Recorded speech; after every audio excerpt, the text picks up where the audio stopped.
there are a lot of weaknesses, human weaknesses in them.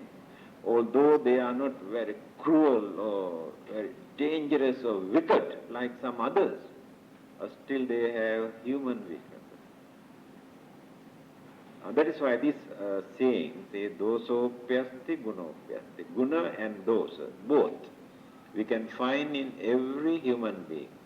Need for householders, knowing their commitments, problems and difficulties.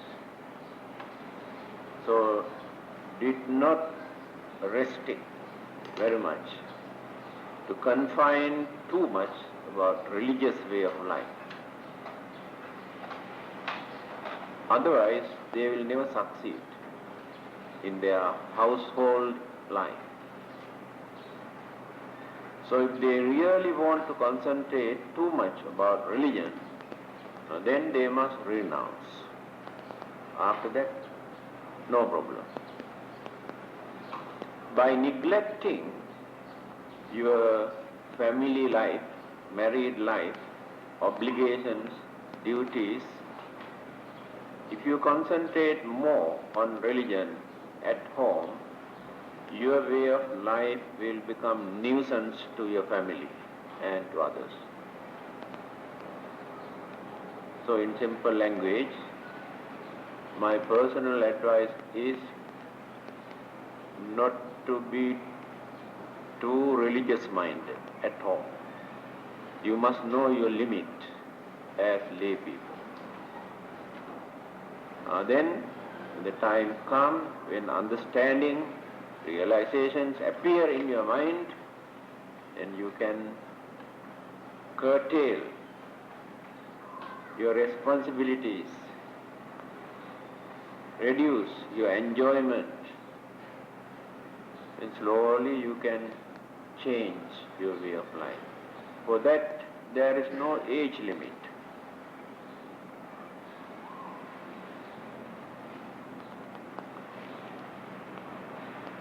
Then why it is necessary to renounce?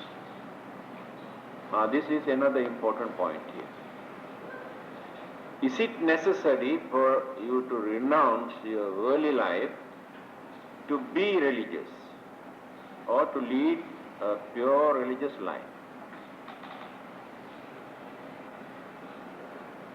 And what is the difficulty you had to face to lead a pure religious life while remaining at home as householder?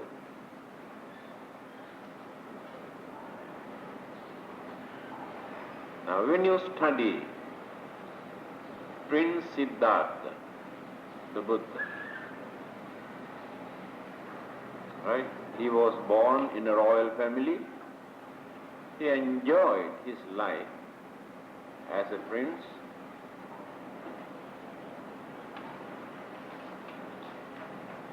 Supposed to be the successor to King Suddhodana.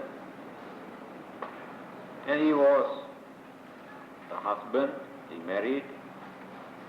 He was a father, he had a child. But all the while, from his childhood, he had been contemplating very deeply, not like others. While enjoying, he was contemplating mindfully. As a young prince, one day, when he was sitting in his garden outside, he saw a snake suddenly came out and caught a lizard or frogs. Now he was watching. Now this frog is struggling to escape, and the snake is trying to swallow. When this battle was going on, another big bird came down and taken away the snake, and the frog is still in the mouth. And this has become the turning point. Because he had been contemplating, thinking, and this opened his mind. Then started to think. Living means a big battle in simple language. Every minute, every second, we had to fight, or we had to struggle, we had to work. We must do something, either to escape from our death or for our survival. That is what we are doing as living.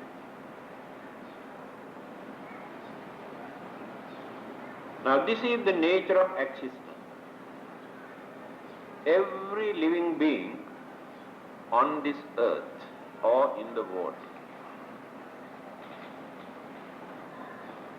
So one living being depends on the other for their survival. The big one catch the small one. That small one catch another small one. And that one catch another small one. Then go on from the beginning up to the end of the tiniest creature. In the jungle, this battle is going on. In the water, this battle is going on for their survival. As human beings, we can say, yes, we have to do that for our living.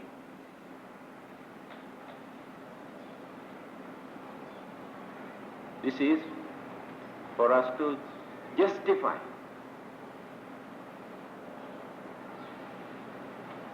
It is true. But we never ask why we want to survive. For what purpose? By disturbing, destroying, killing other living beings, why do we want to survive? What do we gain in the end? See, within one lifetime, how many thousands or how many millions of other living beings we had to destroy, we had to kill for our living. And the other living beings also like this. But what do they gain? What is the purpose? What is the aim? Nothing. Decaying, in the end, die and disappear.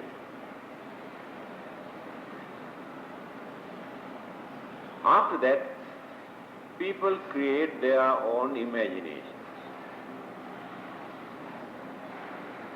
Some people say, well, after their death, if they follow the orders given by God, they can go to heaven and eternal life there, no change. Eternal. If not, eternal hell, suffering. Only heaven and hell. Then some others say, why only heaven and hell? There are so many other places.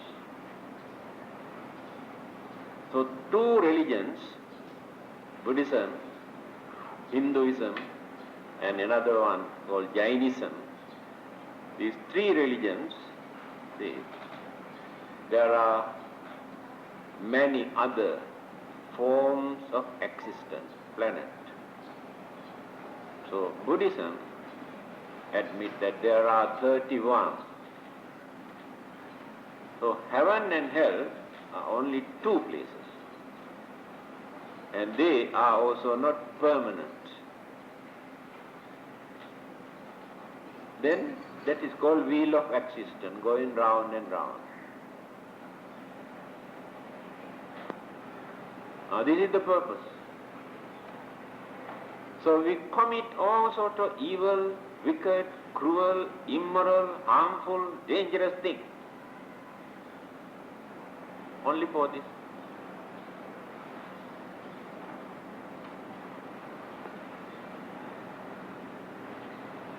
Then this young prince went on thinking very deeply.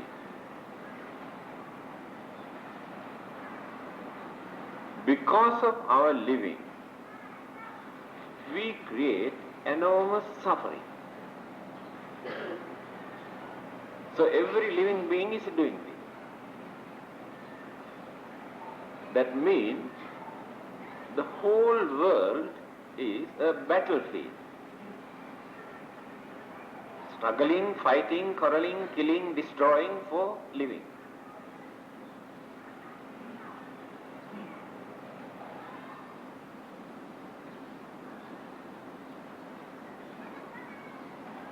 But this way of living never gives any satisfaction, happiness in our life. Always we are in fear, suspicion.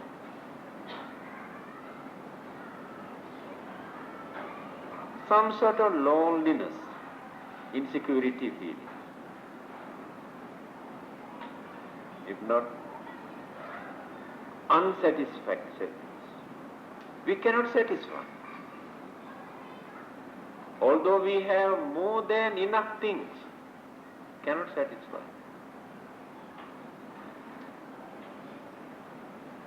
Whatever we gain, however we enjoy,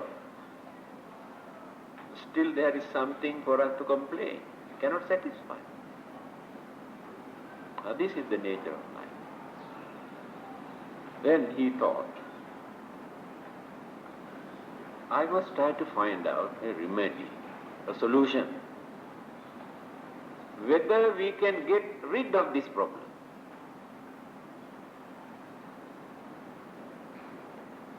He knew by remaining as a prince or ruler or king, he won't be able to find out, because he had to devote his life only for obligations, worldly obligations.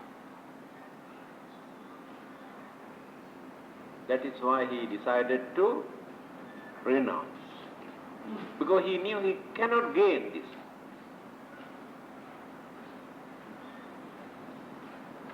Renounce, then went to various religious teachers in that country, studied, practiced. He could not satisfy. He knew none of these religious leaders or teachers found out the real cause of suffering. Why we suffer? No one could answer.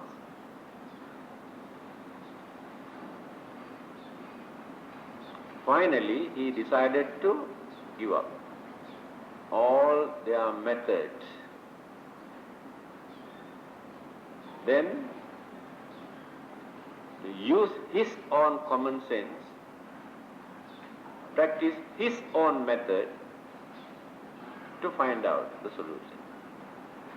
Now that is called middle path.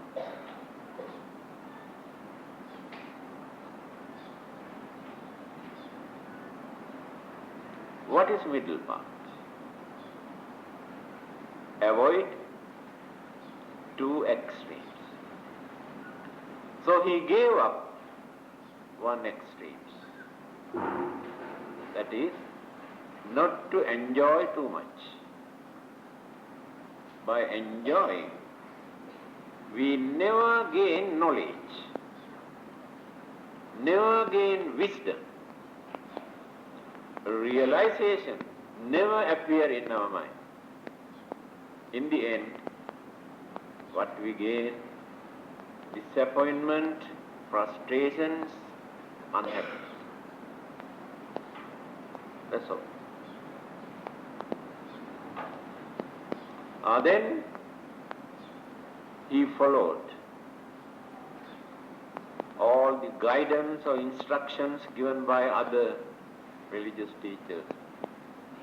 Go to the other end, extremism. That is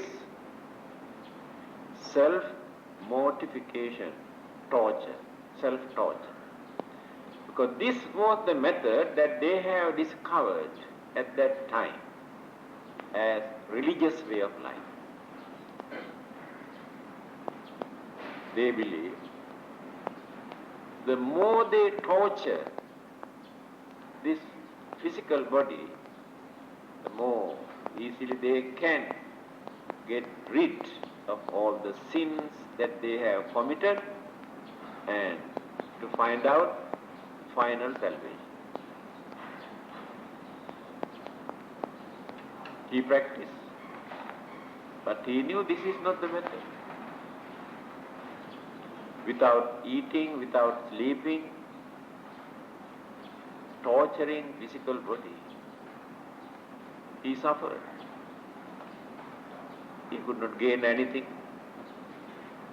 Then decided to give up that extremism. And here, what you have to understand, think. It is not necessary for you to suffer in the name of your religion, to practice. Now you can say, why not? Tonight, every night we suffer. It is not suffering.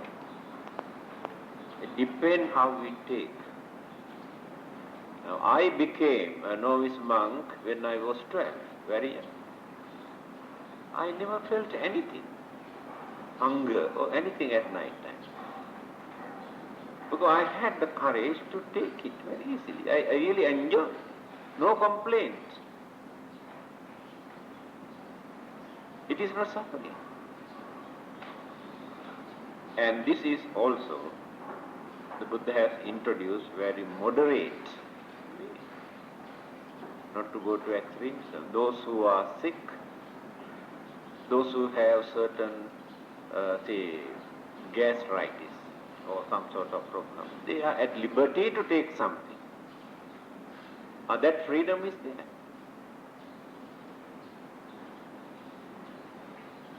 Not necessary to suffer.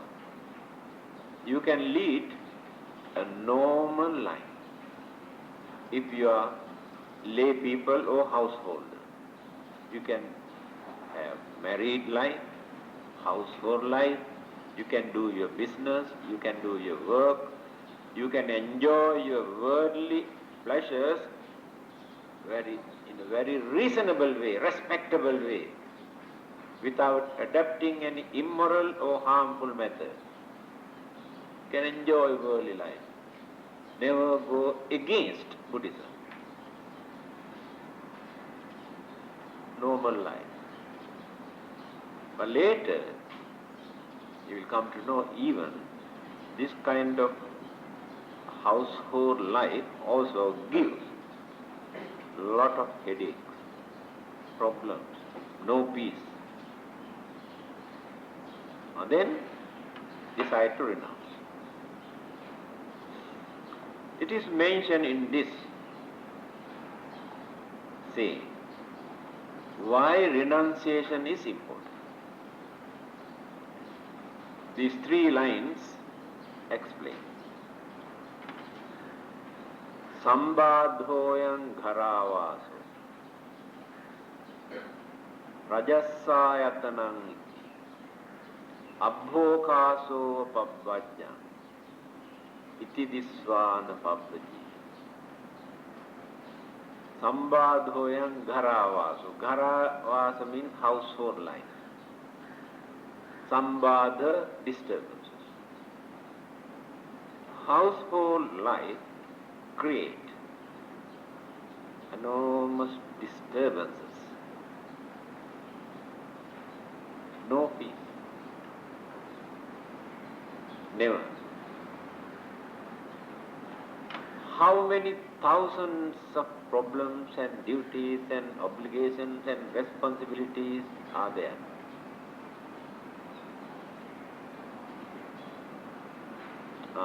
This is the nature of household life.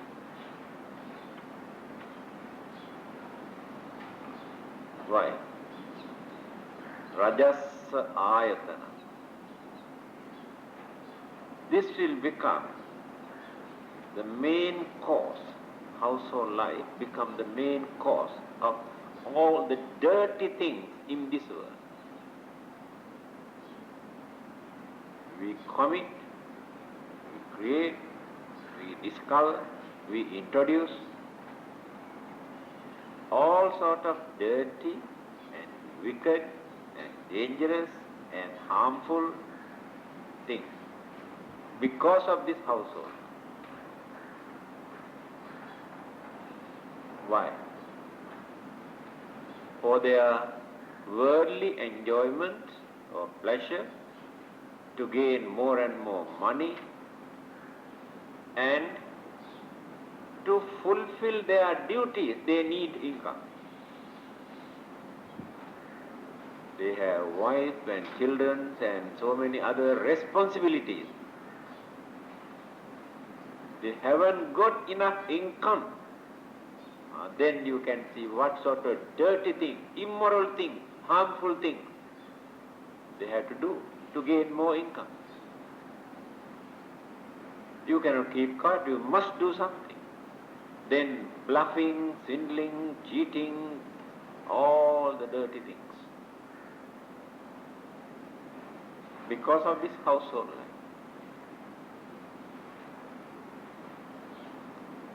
So this household life becomes the main cause of all our evil things in this world.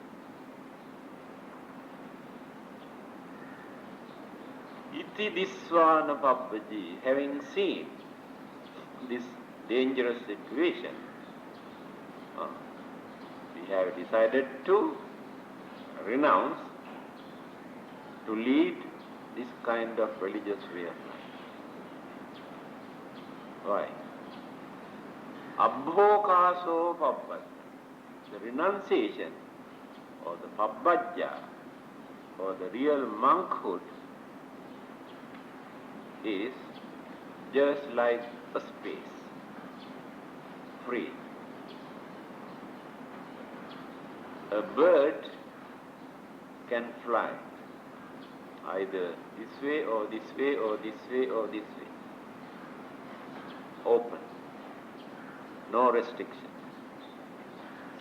So the real monk's way of life is exactly like bird's way of life. Whenever a bird wants to migrate from village to village or country to country, how many suitcases they carry with them?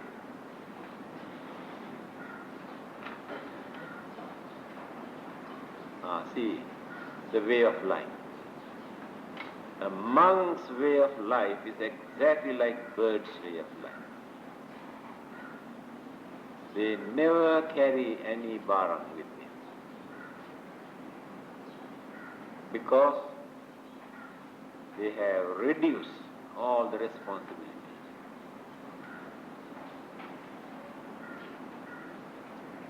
They can spend anywhere without fear. They know very well there is nobody to disturb them. Whether they are Buddhists or Christians or Muslims or others or communists, they never disturb them because they know this is a man who has given up, renounced. This is a harmless man. This is a reliable man, trustworthy. This is a holy man, whatever religion. Now I have traveled, I think almost every country, Muslim country, Christians and Hindus and various, the East and the West.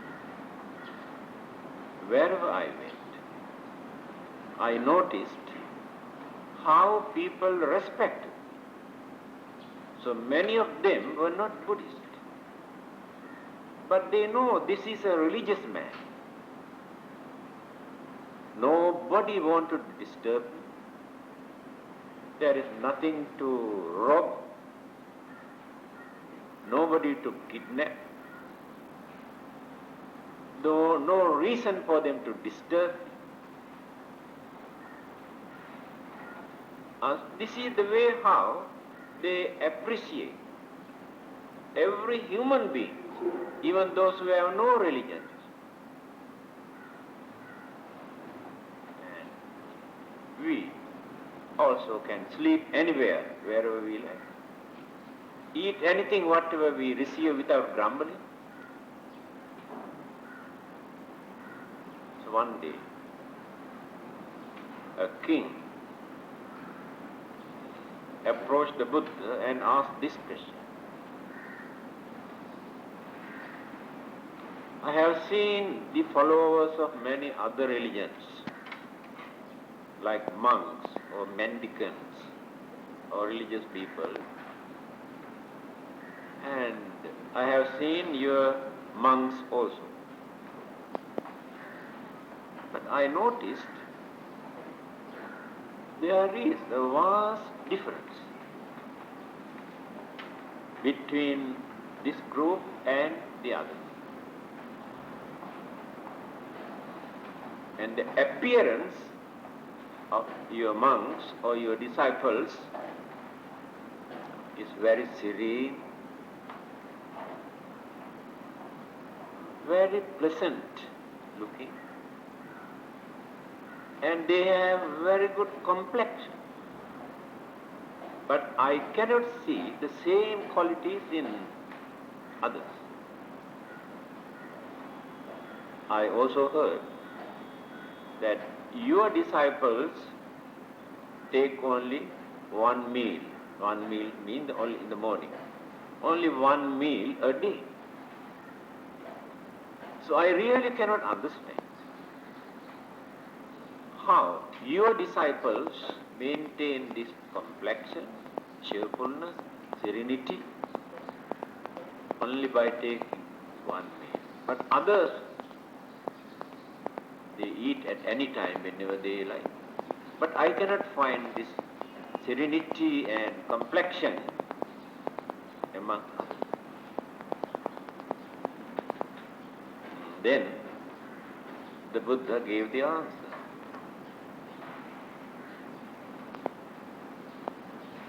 Atitam nanu sochanti nappajappanti nagatam paccupannena yapenti tena vanno patisnya. This is the secret. Atitam nanu sochanti. My disciples never regret for the bad and evil and wicked things that they have committed earlier. Never worry about it. They are innocent people. But many others worry day and night, thinking what they have committed, what sort of evil things that they have done.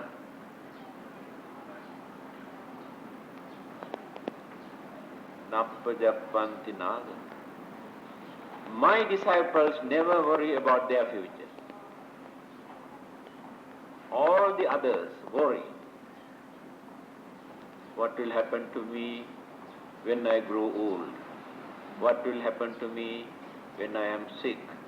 What will happen to me when I am poor? And where I am going to stay when I grow old? Going on thinking, then what I am going to do with my property? People may come and block me, swindle me. They are going on thinking worrying about their future. But my disciples never think. They are completely free because they are ready to accept whatever they receive without grumbling. They never think, who is going to look after me when I grow old? That is their way of life. So their minds are completely free from these worries that others experience. That is the nature of renunciation. Then, paccupannena yapenti. They satisfy with their requisite necessities whatever they receive today. Their food, clothing, shelter, medicine, without grumbling, without telling others, this is not very good, I like the other one. That is not their way of life. If they do not receive enough things, they know how to adjust themselves. That means complete satisfactions and contentment. That is called contentment. The contentment is the most important thing in our life. A poor man can maintain this contentment without grumbling, without harboring jealousy, without disturbing others. He adjusts his way of life for his living. This is called contentment. So my disciples maintain these three qualities. What are those three? They never regret or the bad, wicked thing that they have committed earlier because they are innocent people, religious-minded.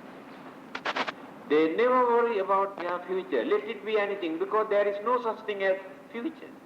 It is a dream. If we can fulfill our day-to-day work without neglecting, indirectly we are making our duty. But many people neglect their duties and work, just go on worrying about their future, creating daydreams in their mind. So there is no such thing as future. We say today and tomorrow. When tomorrow comes, there is no tomorrow there, only today. So every day is today. We cannot become active tomorrow. Today we can become active. Again, the so-called tomorrow also become today. Then we become active. So the word tomorrow is a dream. In reality, there is no tomorrow. That is what the Buddha says. This is the secret.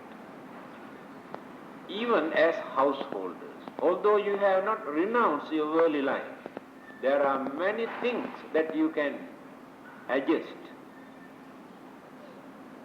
to maintain some sort of contentment in your life. Remember, when you maintain or develop this contentment, you will be free from many other evil thoughts, naturally. If you are contented, in that contented mind, jealousy never happens. No jealousy. No competition, jealous competition. Then, no anger or hatred. No violence or bloodshed. Because of that content. Peaceful life. This is the nature of monk's life. These are the advantages of renunciation. Having seen how those people struggle and fight and quarrel and harbor jealousy and hatred and enmity and enormous problem day and night, fighting and worrying and cannot sleep, cannot eat, cannot do anything. Why? Because of this household life, married life. Here we can look at them and laugh. See how they enjoy, whether they really enjoy, or whether they are worrying, whether they are fighting, whether they can sleep peacefully. But we can do all these good things peacefully, because we are free from all this. In the end, what do we need? We want peace. We want satisfaction in our life. We need happiness. We need contentment. But we cannot gain any of these things while fighting in the battlefield for survival. Cannot. But here we can experience all these obligations.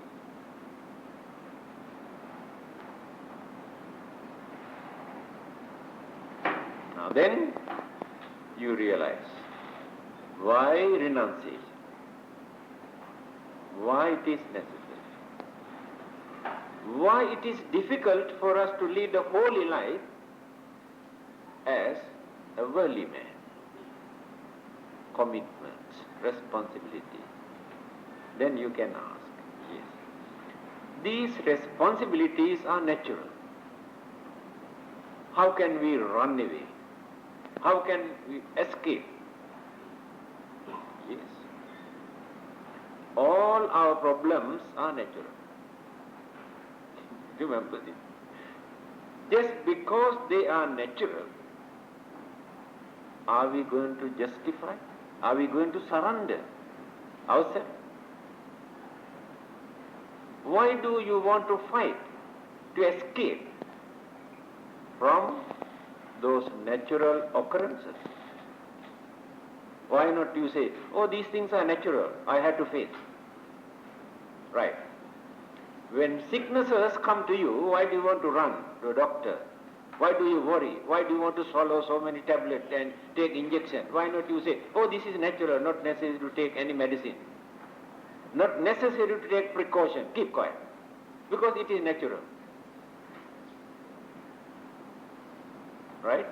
When you come to know that you are getting old, then how many kinds of vitamins, food, going on swallowing, and ladies, how many gadgets, how many things to apply. Why? Why can't they say, we know this is natural, we must face this? No. Then why do they want to struggle for that? When they come to know that they are going to die, oh, terrible. Cannot die. You are willing to spend millions of dollars to prolong at least few more years. Why can't you say it is natural? All these things are natural. Now you cannot say it is our duty to face these problems because they are natural. The method discovered by the Buddha is for us to get rid of them. By knowing these things create enormous miseries and suffering.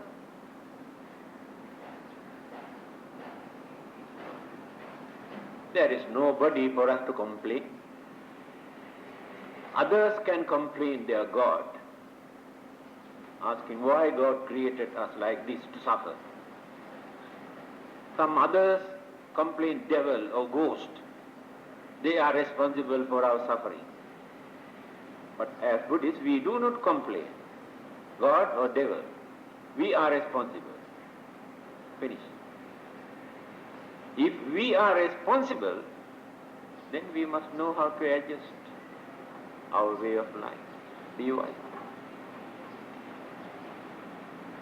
All right, this is the background.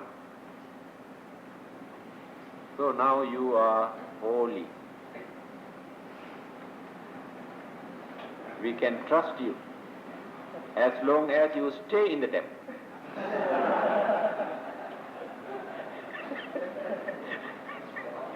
After that, now we can close an eye and look at you, but after that we have to open both our eyes.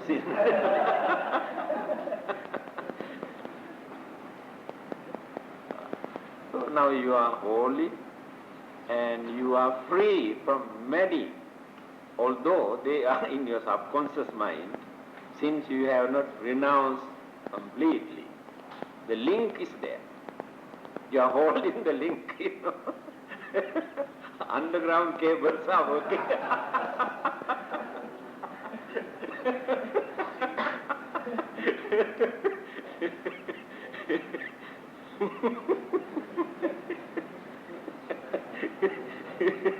You cannot cut off the line.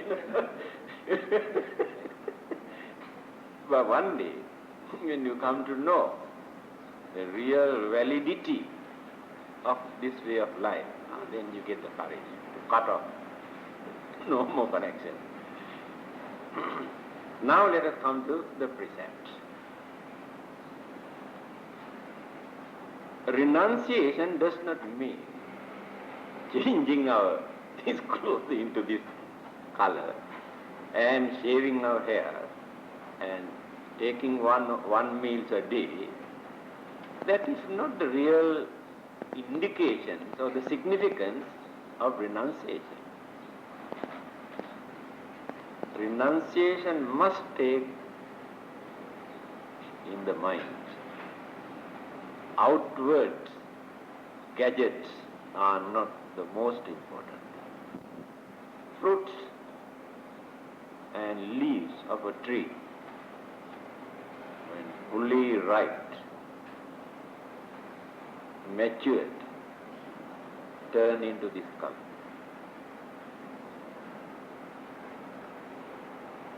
That means no more attachment towards that tree. Ready to drop at any time. Then definitely drop. Detachment. Color of detachment. Maturity. As far as fruits are concerned, usable. When turned into this color, the fruits are usable, useful, not green. That means monk's way of life is a useful life to others. Maturity, understanding, realizations of the nature of life and the world. This is the indication. This is not a dress. This is a piece of cloth just to cover the physical body. The day when you were ordained, you recited these words. I take this robe to use just to cover my physical body, to avoid cold, wind, heat, mosquitoes, flies. Even then mosquitoes come and attack at night time, isn't it? But not to decorate my body. This is not a dress. Not to decorate. Not to beautify. That is called a simple and humble religious life. Chosen this color and this way of piece of cloth. Last night I mentioned the precept or Sila that we observe are not commandments or religious laws given by any supreme beings or authority. No. Why? It is not necessary for us to gain such orders from outside. We can understand why they are bad. Not necessary for another person to come and tell you, you should not do this, if you do this, I hammer you. Not necessary.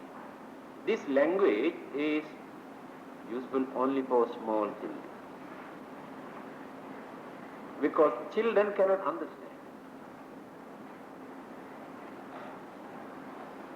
We know why it is bad. By knowing that it is bad, we commit it.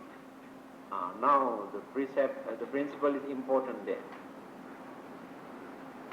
How to develop this mind, how to create this understanding in our mind, not to do this.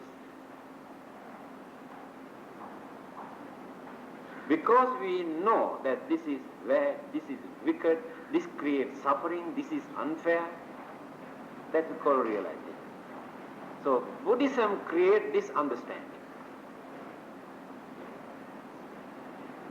That is why we do not take these as commandments came down from heaven or given by any authority, only Buddhist value. These are for every human being, not confined only to Buddhism. To uphold human dignity by realizing.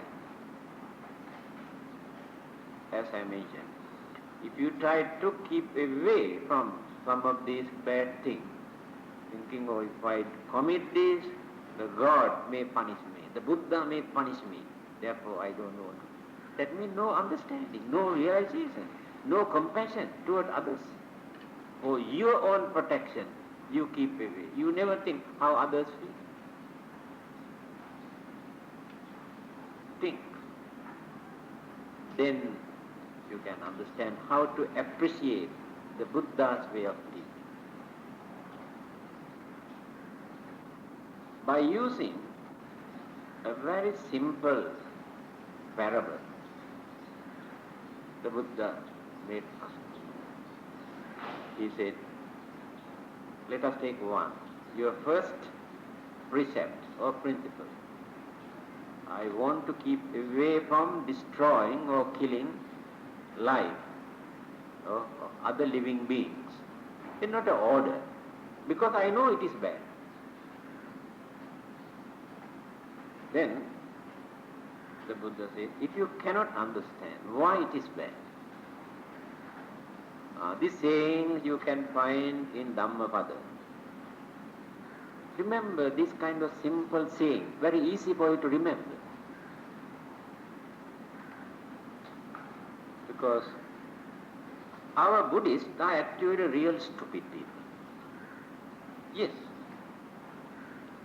When they talk about Buddhism, they say, people say like this.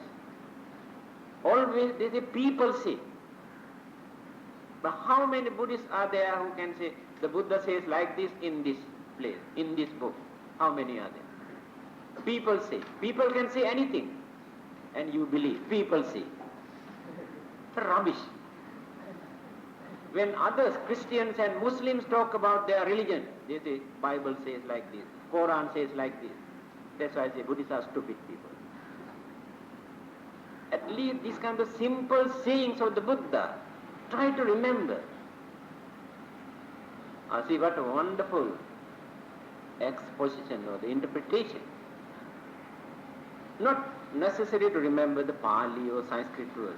Get the idea. Attanam upamam katva na haneya na ghatayi. He says, if you cannot understand this killing is bad, then think, how do you feel when another person comes and tries to kill you? How do you feel? Nice? Fear and try to escape, and fear of death, suffering. That is more than enough for you to understand why it is bad. Is it necessary for you to study philosophy or psychology or get any commandment from heaven to understand that it is bad? All his teachings are like this. Another example. He says, I am not introducing this religious principle as a theory or philosophy or as a message given to me by a God. I never got any message from anybody. I am telling you according to my own experience. Now, which is more practical? Our own experience or the message came down from somewhere else? If not, a speculation, philosophy or psychology, imagination.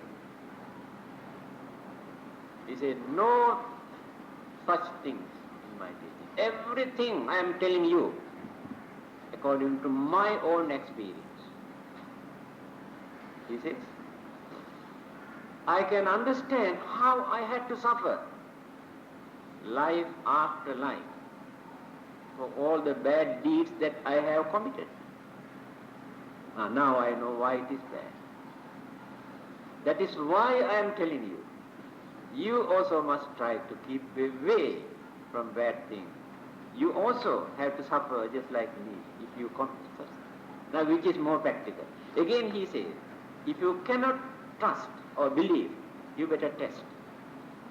Then you can understand how you have to suffer. Again he says, I always advise you to do good things. Do some service to others.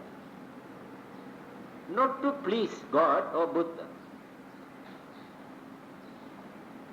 But when you do some good things, you can please others, you can enjoy yourself. Please your own mind. That is more than enough. Why do you want to please somebody else?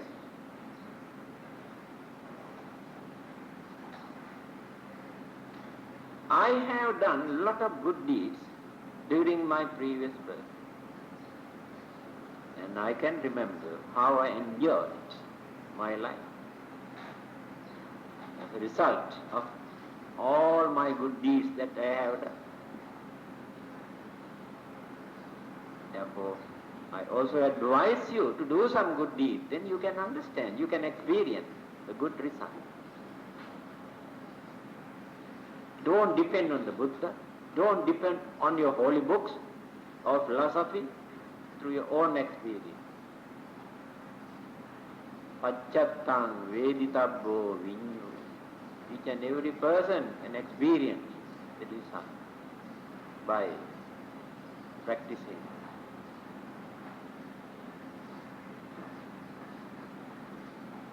See?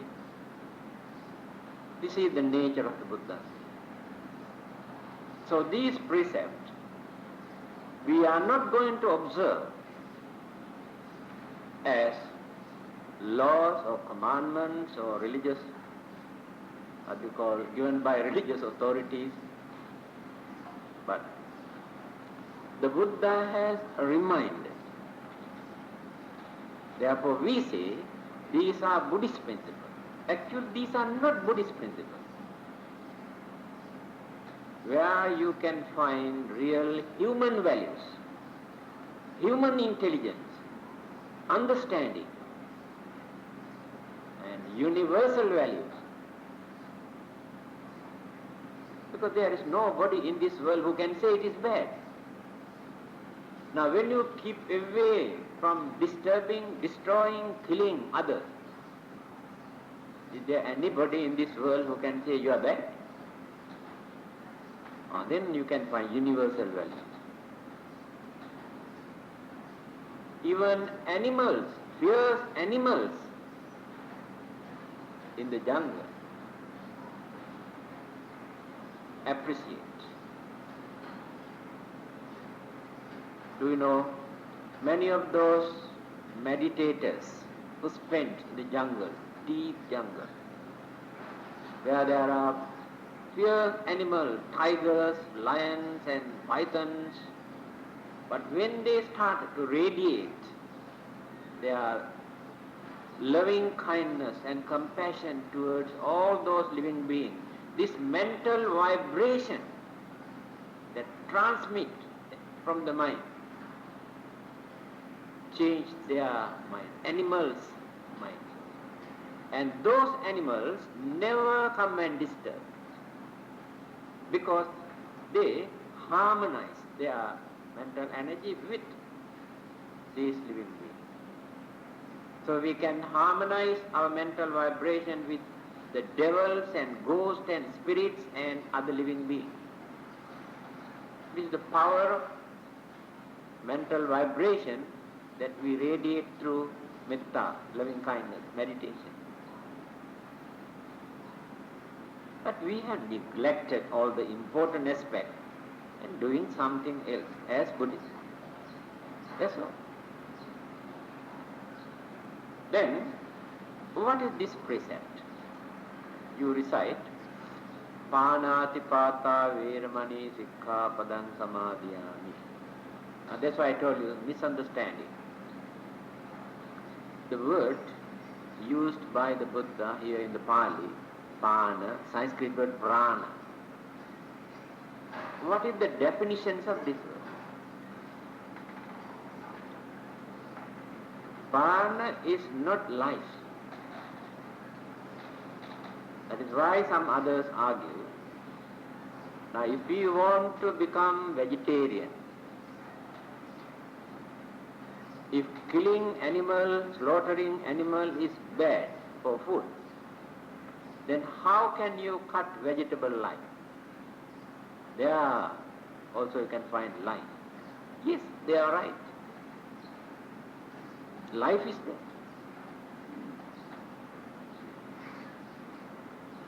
By considering this very carefully, the Buddha used this word prana. Prana does not mean life.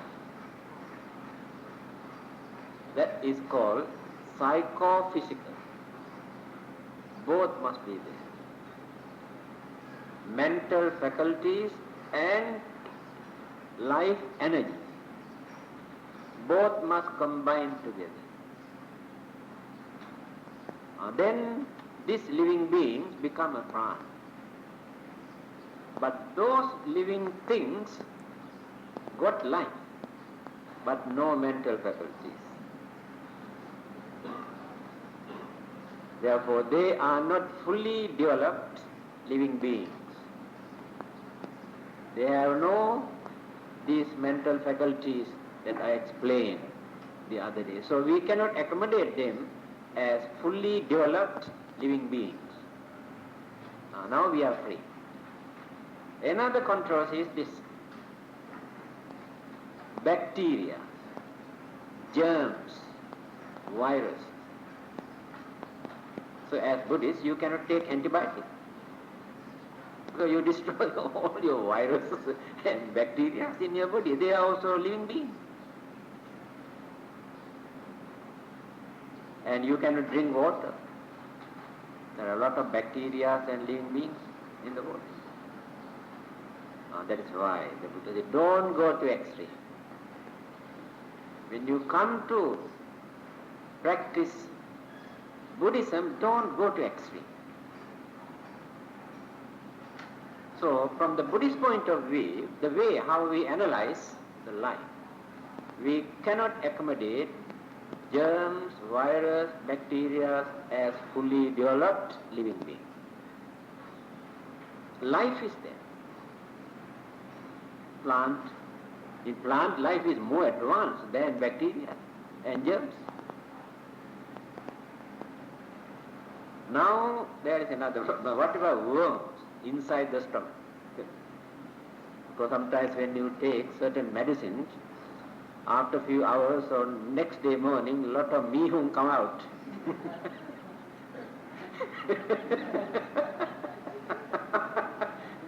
long one. And you can see how they start. So what are you going to do now?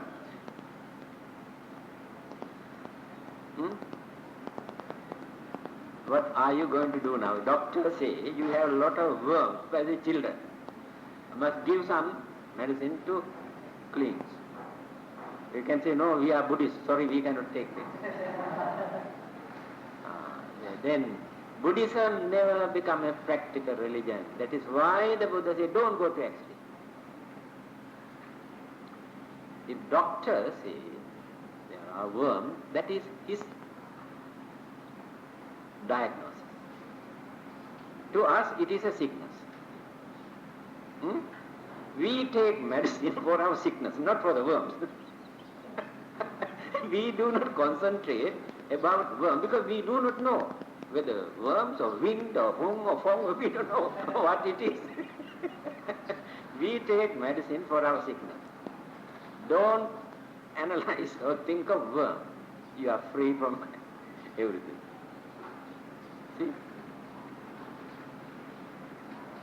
Then, vegetarianism also under this category.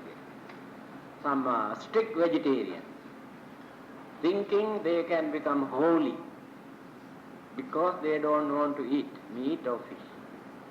No harm, very good. There is nobody who can say they are bad people. They are very good people. But sometimes their way of life becomes nuisance to others. They are family members also.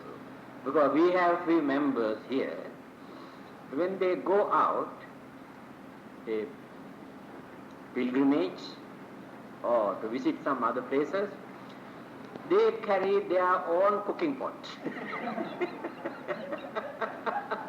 They say, we cannot eat the food cooked in other cooking pot because they prepare meat and fish there.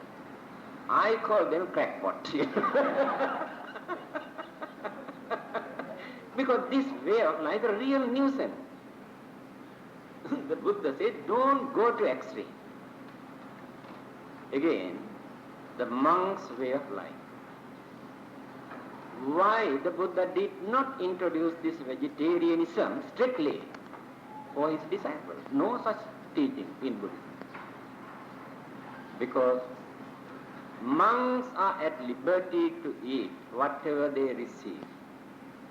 They never go and announce. They never go and ask people that we want only this or this, and then it is wrong. That is not the monk's way of life. Again, many of those monks during the Buddha's time who went out for begging their food, they were not Buddhists, remember this.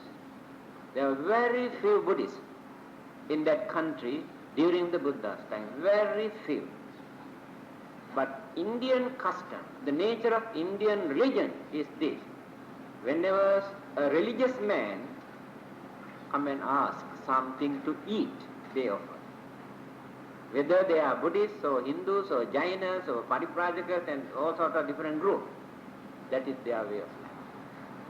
So whatever they have prepared for their food, so they give a token. So after that, the monks are at liberty to eat whatever they receive as their food.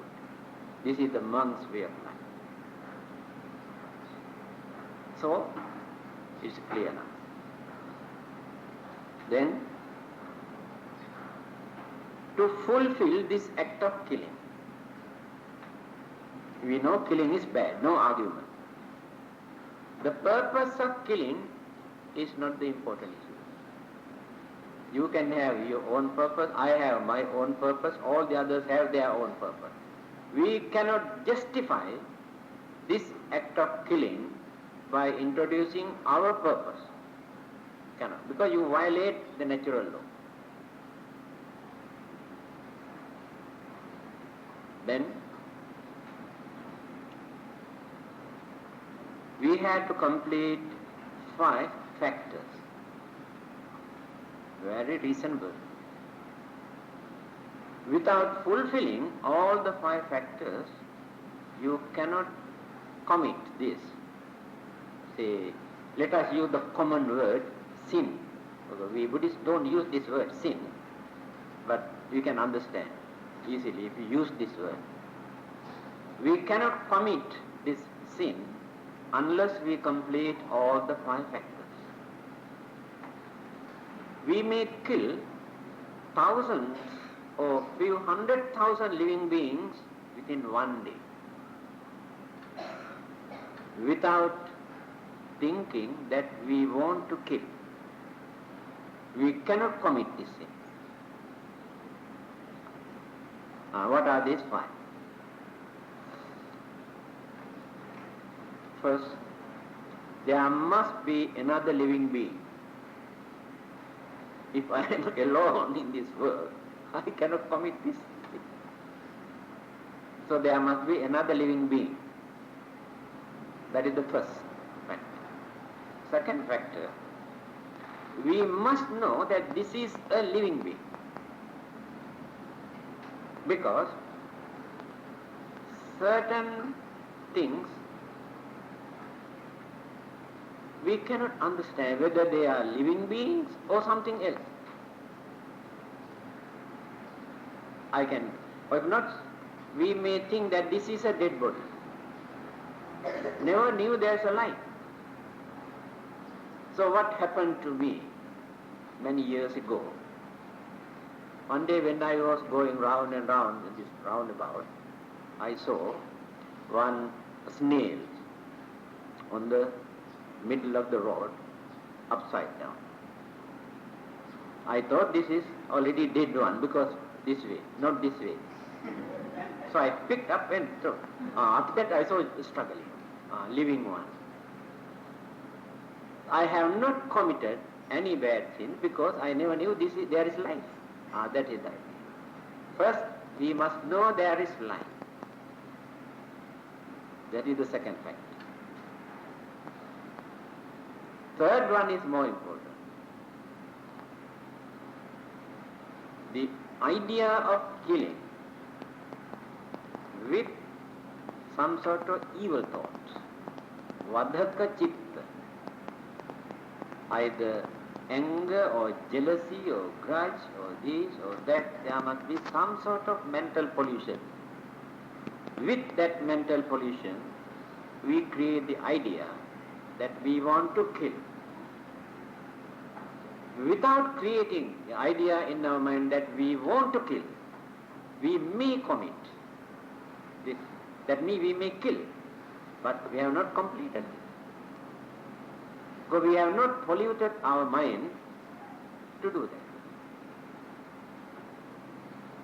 that. Example, when you drive your motor car, how many living beings you kill on the way? If you drive say 100 kilometers on the way, how many millions of other living beings you kill? If not cats and dogs or human beings also, knock down and kill. But you never commit any bad karma or sin. Because the purpose of your driving is not to kill others. You never wanted to kill anybody purposely. That is why it is called accident. Without any intention, the action, only action without intention, cannot create bad karma. Accident, whatever we do, accidental.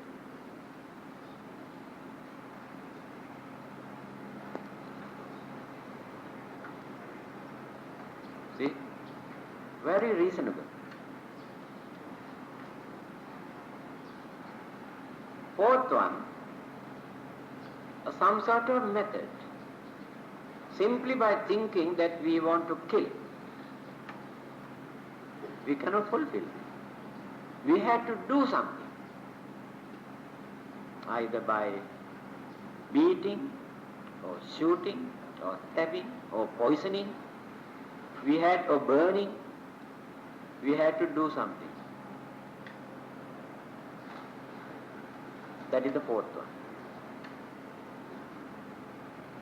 One day when I was talking to man who goes out and catches fishes in a river. He told me, actually he does not catch any fish. He goes and make inside the river, the water, a trap, like this and this and that. Those fish, they go inside. We never ask them to go inside, that is their business.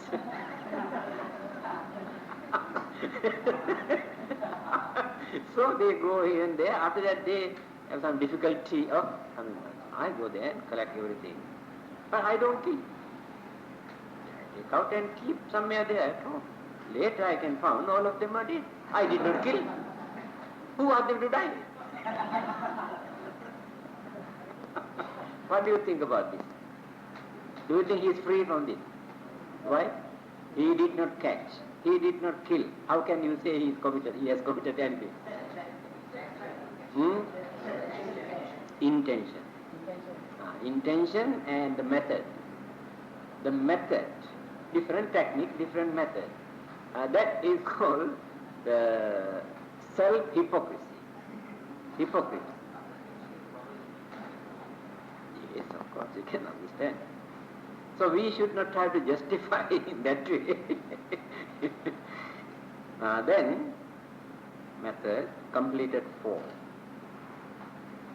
The last one is, now there is a living being. We knew there is life. We thought we want to kill. And we adopted some sort of method. All the 4 methods, factors completed. But the person or the animal did not die. You shoot, you beat, you poison. All the 4 factors were completed, but the living beings did not die. You could not complete. That person must die. That living being must die, according to your, what you call, action. Now then all the 5 factors you have complete. You had it. Now the problem is this. What will happen to you? Although you have completed the 4 factors and the last one is not, because that fellow did not die. Is there any bad effect or did you commit any bad karma? What is your idea now?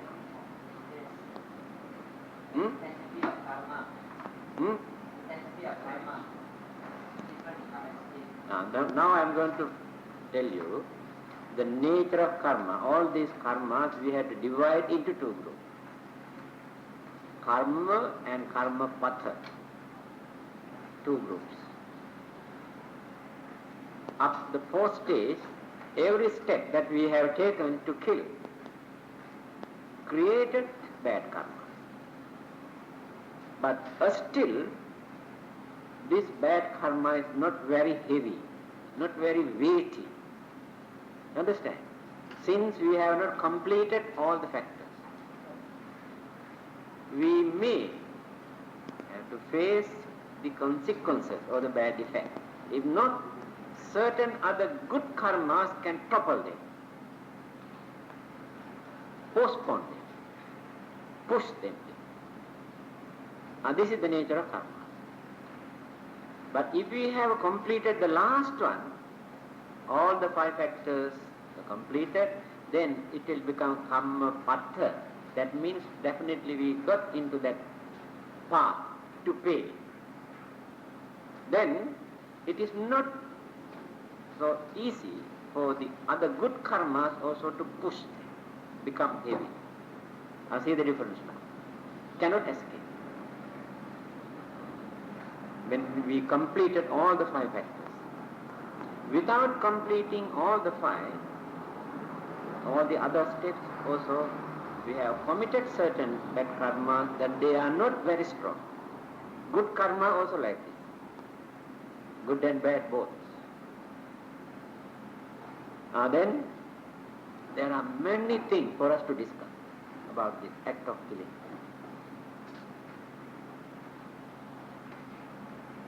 The intention that we create at that time, the nature of the mind or the mental attitude at that time. Take for instance, all of us jointly, collectively kill a person. Everybody contributed something to kill. But when we analyze the mental attitude at that time, you can see the differences. Your idea or your purpose of killing is not my purpose. And your purpose of killing is not his way of thinking. Different mental attitude. One person develops anger. Another person develops fear. Because of fear you want to kill. And he wants to kill because of anger. And you want to kill because of suspicion. And you want to kill because you like to eat the flesh. And you want to kill, he thinks it's not nice for me to keep quiet, I also must go and do something, otherwise these fellows blame me. I see the different mentality.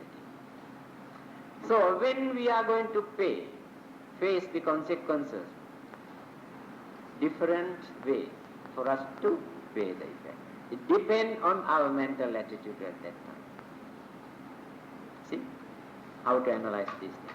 The more you develop your anger, jealousy, greed and mental pollution in your mind to do, the more you have to face the consequence. We judge this according to mental pollution. Another way. To kill a person, you spend only 1 minute. He spent 1 hour. He planned for 1 week. And the other person for 1 month. See, when you are going to pay for this act of killing, different degrees. Because you have polluted your mind only for 1 minute. And he polluted his mind for 1 hour. He polluted his mind for 1 week. They had to pay more and more and more because they have polluted their mind for a long period. Planning, how to kill. See? Now, instantly, we kill. Suddenly our anger flare up, we had no courage to control, kill. Later we regret. Earlier we never thought, we never had such idea that we want to kill. According to the existing law in the government also, that is called culpable homicide. The judge considers this very carefully. He does not want to send him to death, imprisonment, because he did not plan to do this. The Buddhism also is the same line. Justifiable way. Another matter. The life, the validity. You kill a mosquito. You kill an elephant. Vast difference. The value of a mosquito and value of an elephant. And you kill a human being. Again, amongst those human beings, there are so many differences. Some people are real nuisance to the society. Some others are very useful. They are doing wonderful service to others. Some are very holy and perfect and innocent, useful people. So when you kill all those different living beings, the karma also you according to the validity of that particular life. See how many things now. Your way of thinking, mental attitude, also considered very carefully. Again, the duration, how long you spend thinking, planning and doing and beating and shooting, how long, another.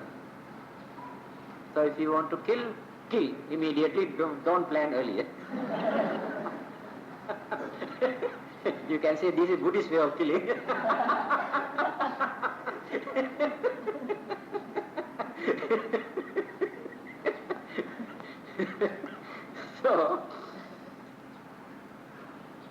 then the size, the lifespan of the living being. A mosquito can live for 1 week, fly. An elephant can live more than 100 years. Frogs, crows, turtles. Some people say they can live more than 100 years. That's why Chinese like to release tortoise. They bring and release tortoise in the temple because they live long life. So when you kill certain living beings, you can live for a long period. Then the gravity of this karma also becomes very deep. See how many things are there for us to consider. Now you have completed. Yes. Even then, in spite of certain the bad karma that you have committed, later, by realizing, due to ignorance or misunderstanding or greed, you have committed, then you make up your mind not to repeat, not to do such wicked things in future. Change your mind. Determine not to destroy other living beings. Then radiate more and more loving kindness, compassion, understanding, sympathy towards others. Do more and more meritorious deeds. Try to train your mind. Try to purify the mind. So by cultivating all the good virtues and the qualities, then you will be able to overcome. Overcome means to avoid but still remain. When the chances arise, karmas know how to catch. But you can push them, doing more and more good deeds, good karmas, then life after life you can continue. This is the technique. This is also a very important subject for us to discuss. Today I have no time. This forgiveness of sins committed by us. This is a very important subject. I will discuss this. We say that God cannot forgive our sins. The Buddha cannot forgive our sins. But others say, don't worry. If you believe in God, if you pray, God can forgive your sins. Then what are we going to do as Buddhists? So I'll explain later. Today I have no time. This is a very important issue. Okay, 4 o'clock.